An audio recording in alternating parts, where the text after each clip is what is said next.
Hi friends, welcome back to A V Shetty channel.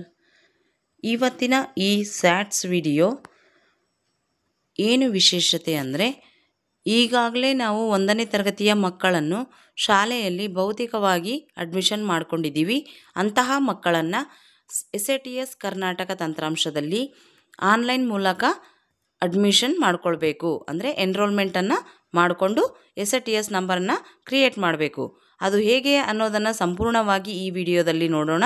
ಅದಕ್ಕಿಂತ ಮುಂಚೆ ಒಂದು ಸ್ಮಾಲ್ ರಿಕ್ವೆಸ್ಟ್ ಫ್ರೆಂಡ್ಸ್, ದಯವಿಟ್ಟು ಈ ವಿಡಿಯೋ ನಿಮಗೆ ಇಷ್ಟ ಆಗಿದ್ದರೆ ಎ ವಿ ಶೆಟ್ಟಿ ಚಾನಲನ್ನು ಈ ಕೂಡಲೇ ಸಬ್ಸ್ಕ್ರೈಬ್ ಮಾಡಿಕೊಳ್ಳಿ.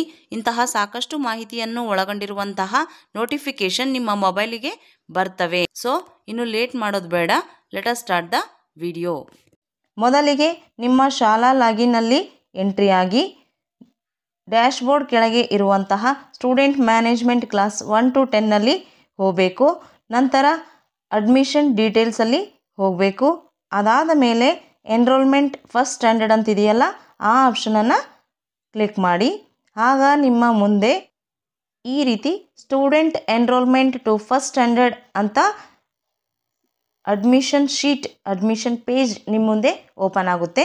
ಈಗ ಇದರಲ್ಲಿ ನೀವು ಮಗುವಿನ ಮಾಹಿತಿಯನ್ನು ಎಂಟ್ರಿ ಮಾಡ್ತಾ ಹೋಗಬೇಕು. ಮೊದಲಿಗೆ ಅಡ್ಮಿಷನ್ ಡೀಟೇಲ್ಸಲ್ಲಿ ಮೀಡಿಯಮ್ ಆಫ್ ಇನ್ಸ್ಟ್ರಕ್ಷನ್ ಕನ್ನಡ ಅಂತ ಸೆಲೆಕ್ಟ್ ಮಾಡ್ಕೊಳ್ಳಿ. ಕನ್ನಡ ಮೀಡಿಯಮ್ಗೆ ಅಡ್ಮಿಷನ್ ಮಾಡುವಾಗ ಇಂಗ್ಲೀಷ್ ಮೀಡಿಯಮ್ ಸ್ಕೂಲ್ಸ್ ಆಗಿದ್ದರೆ ಇಂಗ್ಲೀಷನ್ನು ತಗೋಬೇಕಾಗುತ್ತೆ. ಮದರ್ ಟಂಗನ್ನು ಸೆಲೆಕ್ಟ್ ಮಾಡ್ಕೊಳ್ಳಿ. ನಂತರ ಸೆಕ್ಷನ್ ಇದ್ದರೆ ಸೆಕ್ಷನನ್ನು ಸೆಲೆಕ್ಟ್ ಮಾಡ್ಕೊಳ್ಳಿ. ಯಾವುದು ಸೆಕ್ಷನ್ಸ್ ಇಲ್ಲ ಅಂದರೆ ಎ ಸೆಕ್ಷನ್ ಅಂತ ಸೆಲೆಕ್ಟ್ ಮಾಡ್ಕೊಳ್ಳಿ. ಲ್ಯಾಂಗ್ವೇಜ್ ಗ್ರೂಪ್ 1 to 5th ಆಗಿದ್ದರೆ ಕನ್ನಡ ಮೀಡಿಯಮ್ ಆಗಿದ್ದರೆ ಕನ್ನಡ ಇಂಗ್ಲೀಷ್ ಅಂತ ಇರುತ್ತೆ. 6th ಆದರೆ ಹಿಂದಿ ಕೂಡ ಬರುತ್ತೆ, ಅಲ್ಲಿ ಹಿಂದಿ ಕೂಡ ಇರುತ್ತೆ. ನಿಮ್ಮ ಲ್ಯಾಂಗ್ವೇಜ್ ಗ್ರೂಪ್ ಯಾವುದಿದೆಯೋ ಅದನ್ನು ಸೆಲೆಕ್ಟ್ ಮಾಡ್ಕೊಳ್ಳಿ. ನೆಕ್ಸ್ಟ್ ಇನ್ನು ಸ್ಟೂಡೆಂಟ್ ಡೀಟೇಲ್ಸಲ್ಲಿ ಸ್ಟೂಡೆಂಟ್ ನೇಮನ್ನು ಕರೆಕ್ಟ್ ಸ್ಪೆಲ್ಲಿಂಗನ್ನು ನೀವು ಡೇಟ್ ಆಫ್ ಬರ್ತ್ ಮತ್ತು ಆಧಾರ್ ಕಾರ್ಡಲ್ಲಿ ನೋಡಿಬಿಟ್ಟು ಸರಿಯಾಗಿ ಎಂಟ್ರಿ ಮಾಡಿ. ಅದೇ ರೀತಿ ಕೆಳಗಡೆ ಫಾದರ್ ನೇಮ್ ಇನ್ ಇಂಗ್ಲೀಷ್ ಅಂತಿದೆಯಲ್ಲ, ಅಲ್ಲಿ ಕೂಡ ಫಾದರ್ ನೇಮನ್ನು ಕರೆಕ್ಟಾಗಿ ತಾಳೆ ನೋಡಿಬಿಟ್ಟು ಸರಿಯಾದದನ್ನು ಒಮ್ಮೆ ಎಂಟ್ರಿ ಮಾಡಿ. ಅದೇ ರೀತಿ ಮದರ್ ನೇಮನ್ನು ಕೂಡ ಇಂಗ್ಲೀಷ್ನಲ್ಲಿ ಎಂಟ್ರಿ ಮಾಡಬೇಕು. ಆ ಮೂರನ್ನು ಎಂಟ್ರಿ ಮಾಡಿದ ನಂತರ ನೆಕ್ಸ್ಟಲ್ಲಿ ಡೇಟ್ ಆಫ್ ಬರ್ತನ್ನು ಕ್ಲಿಕ್ ಮಾಡಿ. ಅಲ್ಲಿ ನೀವು ಡೈರೆಕ್ಟಾಗಿ ಟೈಪ್ ಕೂಡ ಮಾಡ್ಬೋದು, ಅಥವಾ ಪಕ್ಕದಲ್ಲಿರುವ ಕ್ಯಾಲೆಂಡ್ರನ್ನು ಸೆಲೆಕ್ಟ್ ಮಾಡ್ಕೊಂಡ್ಬಿಟ್ಟು ಅದರಿಂದ ಕೂಡ ಹಾಕ್ಬೋದು. ಅದನ್ನು ಸ್ಲ್ಯಾಶ್ ಬಳಸಿ ಮಾತ್ರ ಹಾಕೋದನ್ನು ಮರಿಬೇಡಿ, ಐಫನ್ ಹಾಕಬೇಡಿ, ಅದು ತಗೊಳ್ಳೋದಿಲ್ಲ. ನೆಕ್ಸ್ಟ್ ಜೆಂಡರನ್ನು ಕ್ಲಿಕ್ ಮಾಡಿ, ಜೆಂಡರನ್ನು ಸೆಲೆಕ್ಟ್ ಮಾಡ್ಕೊಳ್ಳಿ. ರಿಲಿಜನ್ ಮೇಲೆ ಕ್ಲಿಕ್ ಮಾಡಿಬಿಟ್ಟು ರಿಲಿಜನನ್ನು ಸೆಲೆಕ್ಟ್ ಮಾಡ್ಕೊಳ್ಳಿ. ಹಾಗೆ ನ್ಯಾಷನಾಲಿಟಿಯನ್ನು ಸೆಲೆಕ್ಟ್ ಮಾಡ್ಕೊಂಡ್ಬಿಟ್ಟು ನ್ಯಾಷನಾಲಿಟಿ ಇಂಡಿಯನ್ ಅಂತ ಸೆಲೆಕ್ಟ್ ಮಾಡ್ಕೊಳ್ಳಿ. ಪಕ್ಕದಲ್ಲಿ ಬ್ಲಡ್ ಗ್ರೂಪ್ ಇದೆ, ಅದು ಮ್ಯಾಂಡೇಟರಿ ಅಲ್ಲ, ಸೊ ಅದನ್ನು ಹಾಗೆ ಬಿಟ್ಟರು ಕೂಡ ನಡೆಯುತ್ತೆ. ನಿಮಗೆ ಗೊತ್ತಿದ್ದರೆ ಹಾಕಿ, ಇಲ್ಲಾಂದರೆ ಇಲ್ಲ. ನೆಕ್ಸ್ಟ್ ಆಧಾರ್ UID ನಂಬರ್ ಮೇಲೆ ಸೆಲೆಕ್ಟ್ ಮಾಡಿಕೊಂಡು ಮಗುವಿನ Aadhaar UID, father Aadhaar UID ನಂಬರನ್ನು ಸೆಲೆಕ್ಟ್ ಮಾಡ್ಕೊಂಡ್ಬಿಟ್ಟು ಫಾದರ್ ಆಧಾರ್ ನಂಬರನ್ನು, ಮದರ್ ಆಧಾರ್ UIDಯನ್ನು ಸೆಲೆಕ್ಟ್ ಮಾಡ್ಕೊಂಡ್ಬಿಟ್ಟು ಮದರನ್ನು ಆಧಾರ್ ಕಾರ್ಡನ್ನು ನಂಬರನ್ನು ಹಾಕಿ. ನಂತರ ಸೋಷಲ್ ಕೆಟಗರಿಯನ್ನು ಸೆಲೆಕ್ಟ್ ಮಾಡಿ. ಆಗ ಜನರಲ್, SC ST OBC ಅಂತ ಆಪ್ಷನ್ಸ್ ಬರುತ್ತೆ. ನಿಮ್ಮ ಮಗು ಯಾವ ಕೆಟಗರಿಗೆ ಬರುತ್ತದೆಯೋ ಆ ಆಪ್ಷನನ್ನು ಸೆಲೆಕ್ಟ್ ಮಾಡಿ. ಆಗ ಕ್ಯಾಸ್ಟ್ ಮತ್ತು ಕ್ಯಾಸ್ಟ್ ಸರ್ಟಿಫಿಕೇಟ್ ಆ್ಯಡ್ ಮಾಡೋಕ್ಕೆ ಆಪ್ಷನ್ ಬರುತ್ತೆ. ನಂತರ ಸ್ಟೂಡೆಂಟ್ ಕ್ಯಾಸ್ಟನ್ನು ಸೆಲೆಕ್ಟ್ ಮಾಡ್ಕೊಂಡ್ಬಿಟ್ಟು ಡ್ರಾಪ್ ಡೌನಲ್ಲಿ ಮಗುವಿನ ಕ್ಯಾಸ್ಟನ್ನು ಸೆಲೆಕ್ಟ್ ಮಾಡ್ಕೊಳ್ಬೇಕು. ಅದೇ ರೀತಿ ಪಕ್ಕದಲ್ಲಿ ಮಗುವಿನ ಸ್ಟೂಡೆಂಟ್ ಕ್ಯಾಸ್ಟ್ ಸರ್ಟಿಫಿಕೇಟ್ ಇದ್ದರೆ ಸರ್ಟಿಫಿಕೇಟ್ ನಂಬರನ್ನು ಹಾಕಿ. ಇರಲಿಲ್ಲ ಅಂತಂದರೆ 00 ಅಂತ ಹಾಕಿ ನೀವು ಮುಂದೆ ಬೇಕಾದರೆ ಕ್ಯಾಸ್ಟ್ ಸರ್ಟಿಫಿಕೇಟ್ ಬಂದಾಗ ಎಡಿಟ್ ಮಾಡಿಕೊಂಡು ಮತ್ತೊಮ್ಮೆ ಸಬ್ಮಿಟ್ ಅಪ್ಡೇಟ್ ಕೊಡ್ಬೋದು. ಅದೇ ರೀತಿ ಫಾದರ್ ಕ್ಯಾಸ್ಟನ್ನು ಕೂಡ ಸೆಲೆಕ್ಟ್ ಮಾಡಿ, ಫಾದರ್ ಕ್ಯಾಸ್ಟ್ ಸರ್ಟಿಫಿಕೇಟ್ ನಂಬರ್ ಹಾಕಿ. ಮದರ್ ಕ್ಯಾಸ್ಟನ್ನು ಕೂಡ ಸೆಲೆಕ್ಟ್ ಮಾಡಿ, ಮದರ್ ಕ್ಯಾಸ್ಟ್ ಸರ್ಟಿಫಿಕೇಟನ್ನು ಹಾಕಿ. ಅದಾದ ನಂತರ ಬಿಲಾಂಗ್ ಟು BPL ಅಂತ ಕೇಳುತ್ತೆ. ನೋ ಆಗಿದ್ದರೆ ನೋ ಅಂತ ಕ್ಲಿಕ್ ಮಾಡಿ. ಆಗ BPL ಕಾರ್ಡ್ ನಂಬರ್ ಹಾಕೋ ಅಗತ್ಯ ಇರೋದಿಲ್ಲ. ಒಂದು ವೇಳೆ BPL ಕಾರ್ಡ್ ಇದ್ದರೆ ಎಸ್ ಅಂತ ಹಾಕಿಬಿಟ್ಟು ಪಕ್ಕದಲ್ಲಿ BPL card number option open ಆಗುತ್ತೆ. ಆಗ ಅಲ್ಲಿ ನಂಬರನ್ನು ಎಂಟ್ರಿ ಮಾಡಬೇಕು. ಅದಾದಮೇಲೆ ಭಾಗ್ಯಲಕ್ಷ್ಮಿ ಬಾಂಡ್ ಇರುವಂಥ ಮಗು ಆಗಿದ್ದರೆ ಇಲ್ಲಿ ಭಾಗ್ಯಲಕ್ಷ್ಮಿ ಬಾಂಡ್ ನಂಬರನ್ನು ಹಾಕಬೇಕು. ಬಟ್ ಇದೇನು ಮ್ಯಾಂಡೇಟರಿ ಅಲ್ಲ, ಸೊ ಇದ್ದರೆ ಹಾಕಬೇಕು. Next child with special need ಅಂತ ಕೇಳುತ್ತೆ.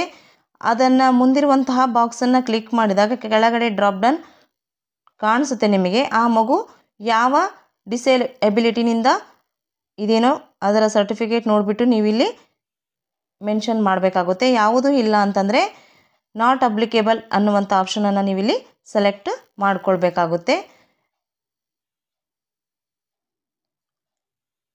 ನೆಕ್ಸ್ಟ್ ಸ್ಪೆಷಲ್ ಕೆಟಗರಿ ಅಂತ ಕೇಳುತ್ತೆ.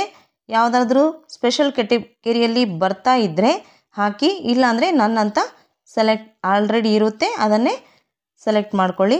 ನೆಕ್ಸ್ಟ್ ಮಗುವಿನ ಕರೆಂಟ್ ಅಡ್ರೆಸ್ಸನ್ನು ರೂರಲ್ ಆಗಿದ್ದರೆ ರೂರಲ್ ಅಂತ ಸರ್ಕಲ್ ಮೇಲೆ ಕ್ಲಿಕ್ ಮಾಡಿ, ಅರ್ಬನ್ ಆಗಿದ್ದರೆ ಅರ್ಬನ್ ಅಂತ ಕ್ಲಿಕ್ ಮಾಡಿ. ಅಲ್ಲಿ ಮಗುವಿನ pin code, district, taluk, village name, locality, address, city ಆಗಿದ್ದರೆ ವಾರ್ಡ್ ನಂಬರ್ ಕೂಡ ಕೇಳುತ್ತೆ. ಆ ಎಲ್ಲವನ್ನು ಹಾಕಿಬಿಟ್ಟು ನೋಡಿ, ಸಿಟಿ ಆಗಿದ್ದರೆ ಈ ರೀತಿ local body, locality, ward number ಎಲ್ಲನೂ ಕೇಳುತ್ತೆ. ಬಟ್ ರೂರಲ್ ಆಗಿಬಿಟ್ಟಿದ್ರೆ ಕೇವಲ ಡಿಸ್ಟಿಕ್, ತಾಲೂಕ್, ವಿಲೇಜ್ ನೇಮ್ ಮತ್ತು ಲೊಕ್ಯಾಲಿಟಿ ಕೇಳುತ್ತೆ, ವಾರ್ಡ್ ನಂಬರ್ ಕೇಳೋದಿಲ್ಲ. ಅಡ್ರೆಸ್ಸನ್ನು ಕೂಡ ನಾವಲ್ಲಿ ಹಾಕಬೇಕಾಗುತ್ತೆ. ಆ ಎಲ್ಲವನ್ನು ಹಾಕಿ ಈ ರೀತಿ ಪಿನ್ ಕೋಡ್ ನಂಬರನ್ನು ಹಾಕಿಬಿಟ್ಟು ಡಿಸ್ಟಿಕ್ ಮುಂದೆ ಬಾಕ್ಸಲ್ಲಿ ಟಚ್ ಮಾಡಿದಾಗ ಡ್ರಾಪ್ ಡೌನಲ್ಲಿ ಎಲ್ಲ ಡಿಸ್ಟಿಕ್ಸ್ ನೇಮ್ ತೋರಿಸುತ್ತೆ, ಅದನ್ನು ನೀವು ಸೆಲೆಕ್ಟ್ ಮಾಡ್ಕೊಳ್ಬೇಕು. ನಂತರ ತಾಲೂಕನ್ನು ಸೆಲೆಕ್ಟ್ ಮಾಡಿಕೊಂಡಾಗ ಅಲ್ಲಿ ಕೂಡ ಡ್ರಾಪ್ ಡೌನ್ ಲಿಸ್ಟಲ್ಲಿ ಆ ಡಿಸ್ಟಿಕ್ನ ಎಲ್ಲ ತಾಲೂಕುಗಳು ಶೋ ಆಗುತ್ತೆ. ನೀವು ಯಾವ ತಾಲೂಕಿನ ಮಗುವಿನೋ ಅದನ್ನು ಸೆಲೆಕ್ಟ್ ಮಾಡ್ಕೊಳ್ಳಿ. ಅದೇ ರೀತಿ ವಿಲೇಜ್ ನೇಮನ್ನು ಹಾಕಿದಾಗಲೂ ಕೂಡ ಈ ರೀತಿ ಡ್ರಾಪ್ ಡೌನ್ ಲಿಸ್ಟ್ ಓಪನ್ ಆಗುತ್ತೆ. ಅಲ್ಲಿ ಕೂಡ ಆ ಮಗುವಿನ ಊರಿನ ಹೆಸರು ಸೆಲೆಕ್ಟ್ ಮಾಡ್ಕೊಳ್ಳಿ. ನೆಕ್ಸ್ಟ್ ಲೊಕ್ಯಾಲಿಟಿಯಲ್ಲಿ ಡ್ರಾಪ್ ಡೌನ್ ಇರಲ್ಲ, ಅಲ್ಲಿ ನೀವು ಮಗುವಿನ ಏರಿಯಾ ನೀವೇ ಟೈಪ್ ಮಾಡಬೇಕಾಗುತ್ತೆ. ಲೊಕ್ಯಾಲಿಟಿಯನ್ನು ಟೈಪ್ ಮಾಡಿದ ನಂತರ ಕೆಳಗಡೆ ಅಡ್ರೆಸ್ ಅಂತ ಇರುತ್ತೆ, ಅಲ್ಲಿ ಮಗುವಿನ ಅಡ್ರೆಸ್ಸನ್ನು ಶಾರ್ಟಾಗಿ ಹಾಕಿ ಟೈಪ್ ಮಾಡಬೇಕು. ಅಲ್ಲಿ ಕೂಡ ಅಡ್ರೆಸ್ಸನ್ನು ಟೈಪ್ ಮಾಡಿದ ನಂತರ ಮಗುವಿನ ಕರೆಂಟ್ ಅಡ್ರೆಸ್ ಮತ್ತು ಪರ್ಮನೆಂಟ್ ಅಡ್ರೆಸ್ ಒಂದೇ ಆಗಿದ್ದರೆ ಅದರ ಪಕ್ಕದಲ್ಲಿರುವಂತಹ ಸೇಮ್ ಆ್ಯಸ್ ಅಬೋವ್ ಅನ್ನೋದನ್ನು ಚೆಕ್ ಬಾಕ್ಸನ್ನು ಕ್ಲಿಕ್ ಮಾಡಿ. ಆಗ current address as it is ನೀವು ಅಲ್ಲಿ ಏನು ಫಿಲ್ ಮಾಡಿರ್ತೀರೋ ಅದೇ address same as it is ಇಲ್ಲಿ ಆಟೋ ಫೆಚ್ ಆಗುತ್ತೆ. ಒಂದು ವೇಳೆ ನೀವು ಕರೆಂಟ್ ಅಡ್ರೆಸ್ ಬೇರೆ, ಪರ್ಮನೆಂಟ್ ಅಡ್ರೆಸ್ ಬೇರೆ ಆಗಿತ್ತು ಅಂತಂದರೆ ಆಗ ಪರ್ಮನೆಂಟ್ ಅಡ್ರೆಸ್ಸನ್ನು ಕೂಡ ಈಗ ಕರೆಂಟ್ ಅಡ್ರೆಸ್ ಯಾವ ರೀತಿ ಹಾಕಿದ್ರಲ್ಲ ಅದೇ ರೀತಿ ನೀವು ಮತ್ತೊಮ್ಮೆ ಎಂಟ್ರಿ ಮಾಡಬೇಕಾಗುತ್ತೆ. ಡ್ರಾಪ್ ಡೌನಿಂದ ಸೆಲೆಕ್ಟ್ ಮಾಡ್ತಾ ಹೋಗಬೇಕಾಗುತ್ತೆ. ನೆಕ್ಸ್ಟ್ ಇನ್ನು ಮುಂದೆ ಹೋದರೆ ಮೊಬೈಲ್ ನಂಬರ್ ಕೇಳುತ್ತೆ. Father, mother, student mail ID, mobile number ಕೇಳುತ್ತೆ. ಈ ಎಲ್ಲವನ್ನು ನೀವು ಇದ್ದರೆ ಹಾಕಿ, ಇಲ್ಲ ಅಂದರೆ ಮೊಬೈಲ್ ನಂಬರನ್ನಾದರೂ ಕೂಡ ಹಾಕಬೇಕು. ಮೊಬೈಲ್ ನಂಬರ್ ಹಾಕಿದ ನಂತರ ನೆಕ್ಸ್ಟ್ ನೀವು ಫಿಲ್ ಮಾಡಬೇಕಿರುವಂತಹ ಮ್ಯಾಂಡೇಟರಿ ಫೀಲ್ಡ್ ಅಂದರೆ ಸ್ಕೂಲ್ ಅಡ್ಮಿಷನ್ ಡೇಟ್. ಅಲ್ಲಿ ಪಕ್ಕದಲ್ಲಿ ಕ್ಯಾಲೆಂಡರ್ ಇರುತ್ತೆ, ಕ್ಯಾಲೆಂಡರನ್ನು ಕೂಡ ನೀವು ಪ್ರೆಸ್ ಮಾಡ್ಬೋದು ಅಥವಾ ಕರ್ಸರನ್ನು ಇಟ್ಟು ಎಡಿಟ್ ಕೂಡ ಮಾಡ್ಬೋದು. ಅಡ್ಮಿಷನ್ ಆದಂಥ ಡೇಟನ್ನು ಅಲ್ಲಿ ಸೆಲೆಕ್ಟ್ ಮಾಡಿ ಅಥವಾ ಟೈಪ್ ಮಾಡಬೇಕು. ನಂತರ ಮಗುವಿನ ಬ್ಯಾಂಕ್ ಡೀಟೇಲ್ಸ್ ಕೇಳುತ್ತೆ. ಮಗುವಿನ ಬ್ಯಾಂಕ್ ಆಲ್ಮೋಸ್ಟ್ ಆಲ್ ಫಸ್ಟ್ ಸ್ಟ್ಯಾಂಡರ್ಡ್ಗೆ ಆದರೆ ಇರೋದಿಲ್ಲ, ಸೊ ಅದು ಮ್ಯಾಂಡೇಟರಿ ಅಲ್ಲ. ಇದ್ದರೆ ಹಾಕಿ, ಇಲ್ಲ ಅಂದರೆ ಮ್ಯಾಂಡೇಟರಿ ಅಲ್ಲ. ಮತ್ತೊಂದು ಸಾರಿ ಎಲ್ಲ ಮಾಹಿತಿಯನ್ನು ಚೆಕ್ ಮಾಡ್ಕೊಂಡ್ಬಿಟ್ಟು ಕೆಳಗಡೆ ಸಬ್ಮಿಟ್ ಆಪ್ಷನ್ ಕಾಣ್ತಿದೆಯಲ್ಲ ಅದನ್ನು ಕ್ಲಿಕ್ ಮಾಡಿ.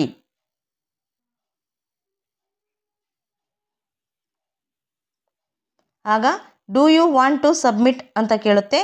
ಓಕೆ ಕೊಡಿ. ಸ್ವಲ್ಪ ಸಮಯ ಆ ಮಗು ಬೇರೆ ಎಲ್ಲಾದರೂ ಡಬಲ್ ಎಂಟ್ರಿ ಆಗಿದೆನಾ ಅಥವಾ ಈಗಾಗಲೇ ಬೇರೆ ಯಾವುದಾದ್ರೂ ಶಾಲೆಯಲ್ಲಿ ಅಡ್ಮಿಟ್ ಆಗಿದೆನಾ ಅನ್ನುವಂತಹ ಸರ್ಚಿಂಗಲ್ಲಿ ಸ್ವಲ್ಪ ಟೈಮ್ ತಗೊಳುತ್ತೆ. ನಂತರ ನಿಮಗೆ ಈ ರೀತಿ ಮಗುವಿನ ನೇಮ್ ತೊಗೊಂಡ್ಬಿಟ್ಟು is enrolled successfully, enrolment number is ಅಂಥೇಳಿ 9 ಅಂಕಿಯ ಎನ್ರೋಲ್ಮೆಂಟ್ ಸ್ಯಾಟ್ಸ್ ನಂಬರ್ ನಿಮಗೆ ಶೋ ಆಗುತ್ತೆ. ಈ ರೀತಿಯಾಗಿ ನೀವು ಹೊಸದಾಗಿ 1ನೇ ತರಗತಿಗೆ ದಾಖಲಾದಂಥ ಮಕ್ಕಳ ಎನ್ರೋಲ್ಮೆಂಟನ್ನು ಕ್ರಿಯೇಟ್ ಮಾಡ್ಬೋದು ಫ್ರೆಂಡ್ಸ್. ಈ ಮಕ್ಕಳ ಮಾಹಿತಿ ಡ್ಯಾಶ್ಬೋರ್ಡಲ್ಲಿ 24 ಗಂಟೆಗಳೊಳಗಾಗಿ ಅಪ್ಡೇಟ್ ಆಗಿ ತೋರಿಸುತ್ತೆ. ನಾನಿದು ಮೊಬೈಲ್ನಲ್ಲಿ ಮಾಡಿರೋದರಿಂದ ಸ್ವಲ್ಪ ಸ್ಕ್ರೀನ್ ಪ್ರಾಬ್ಲಮ್ ಅನಿಸುತ್ತೆ, ಬಟ್ ಕಂಪ್ಯೂಟರಲ್ಲಿ ಅಥವಾ ಸಿಸ್ಟಮಲ್ಲಿ ಮಾಡಿದರೆ ಇದು ಯಾವುದೂ ಪ್ರಾಬ್ಲಮ್ ಬರಲ್ಲ, ಯಾಕಂದರೆ ಫುಲ್ ಸ್ಕ್ರೀನ್ ಡಿಸ್ಪ್ಲೇ ಆಗುತ್ತೆ. ಸೊ ನೀವು ಇದನ್ನು ಮೊಬೈಲ್ ಕಂಪ್ಯೂಟರ್ ಸಿಸ್ಟಮ್ ಯಾವುದರಲ್ಲಿ ಬೇಕಾದರೂ ಮಾಡ್ಬೋದು. ಈ ಮಾಹಿತಿ ನಿಮಗೆ ಇಷ್ಟ ಆಗಿದ್ದರೆ ದಯವಿಟ್ಟು ಸಬ್ಸ್ಕ್ರೈಬ್ ಮಾಡಿ ಫ್ರೆಂಡ್ಸ್. Thank you.